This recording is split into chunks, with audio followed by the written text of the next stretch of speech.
ತಮ್ಮನ್ನು ಕೇಳೋದಿಷ್ಟೇ.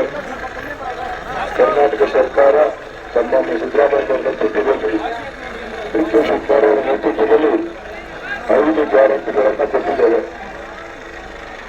ಒಬ್ಬರು ಬಸ್ಸಲ್ಲಿ ಉಚಿತವಾಗಿ ಓಡಾಡ್ತಾ ಇದ್ದಾರೆ, ಇನ್ನೊಬ್ರು ಅನ್ನಭಾಗ್ಯದ ಯೋಜನೆ ಸಿಕ್ಕಿದೆ, ಇನ್ನೊಬ್ಬರಿಗೆ ಗೃಹಲಕ್ಷ್ಮಿ ಯೋಜನೆ ಸಿಕ್ಕಿದೆ, ಇನ್ನೊಬ್ಬರಿಗೆ ಗೃಹ ನಿಧಿ ಕಾರ್ಯಕ್ರಮ ಸಿಕ್ಕಿದೆ, ಇನ್ನೊಬ್ಬರಿಗೆ ಗೃಹ ಜ್ಯೋತಿ ಕಾರ್ಯಕ್ರಮ ಸಿಕ್ಕಿದೆ. ಈ 5 ಗ್ಯಾರಂಟಿಗಳನ್ನು ಅನುಷ್ಠಾನ ಮಾಡಿ ಜನಸಾಮಾನ್ಯರಿಗೆ ಬದುಕಲಿಕ್ಕೆ ಒಂದು ಆಸರೆಯನ್ನ ನೀಡಿ ಜೀವನವನ್ನು ನಡೆಸೋದು ಸುಲಭ ಮಾಡುವಂತಹ ಕೆಲಸವನ್ನ ಕಾಂಗ್ರೆಸ್ ಪಕ್ಷ ಮಾಡಿದೆ.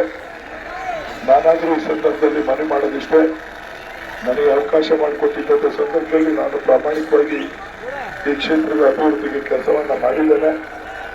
ಮುಂದಿನ ದಿನಗಳಲ್ಲಿ ಬೆಂಗಳೂರಿನ ಉಸ್ತುವಾರಿ ಸಚಿವರಾದ ಡಿ ಕೆ ಶಿವಕುಮಾರ್ ಅವರು ಉಪಮುಖ್ಯಮಂತ್ರಿಗಳು ಅವರಿಗೆ ಮನವಿ ಮಾಡಿದ್ದೇನೆ. ಈ ಭಾಗಕ್ಕೆ ಆಗಸ್ಟ್ 15ನೇ ತಾರೀಕು ನಂತರ ಪ್ರತಿನಿತ್ಯ ಕಾವೇರಿ ನೀರನ್ನು ಕೊಡುವಂತಹ ಕೆಲಸವನ್ನ ಸನ್ಮಾನ್ಯ ಡಿ ಕೆ ಶಿವಕುಮಾರ್ ಅವರ ನೇತೃತ್ವದಲ್ಲಿ ಮಾಡ್ತೇವೆ. ಜೊತೆಗೆ ರಸ್ತೆಗೆ ಏನು ಈ ಭಾಗಕ್ಕೆ ಅಭಿವೃದ್ಧಿಗೆ ಆಗಬೇಕು ಅದನ್ನು ಕೂಡ ಮಂಜೂರಾತಿ ಮಾಡಿಸಿ ಕೆಲಸ ಕಾರ್ಯಗಳನ್ನು ಮಾಡ್ತೇವೆ.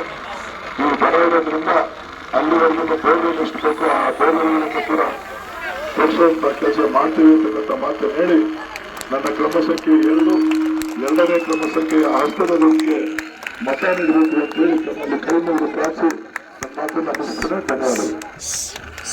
ಈಗ 2 ವರ್ಷ ಮಾತು